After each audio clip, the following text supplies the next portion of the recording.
અમદાવાદના ભદ્ર અને લોગાર્ડન વિસ્તારમાં જાહેર માર્ગ પર ગેરકાયદેસર દબાણ ન ચલાવી લેવાની મ્યુનિસિપલ કમિશનરની ટાઉન પ્લાનિંગ કમિટીએ એસ્ટેટ વિભાગના અધિકારીઓને સૂચના આપી।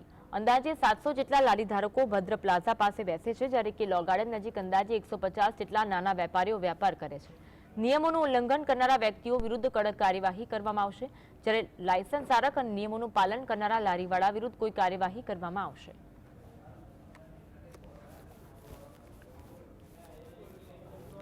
ભદ્ર અને આનું જે કીધું લો ગાર્ડનનું, અમે તો ભદ્ર લો ગાર્ડન નહીં, અમે સમગ્ર અમદાવાદમાંથી રોડ પરના કોઈપણ પ્રકારના દબાણો જે ટ્રાફિક ગ્રુપમાં અડચણ થતા હોય એને નહીં ચલાવવા માટેનું કમિટીના માધ્યમથી અમે અધિકારીઓને સૂચના આપેલી છે। અને ખાસ કરીને ભદ્ર અને લો ગાર્ડન મોટરેબલ રોડ રહેવો જ જોઈએ, રોડ બંધ ના થવા જોઈએ। એની સ્પર્શની જે બી કાર્યવાહી કરવાની થતી હોય, અને ગમે તે ચમરબંધી હોય, ગમે તે દાદાગીરી કરી હોય, એને અમે લોકો સાખી નહીં લઈએ।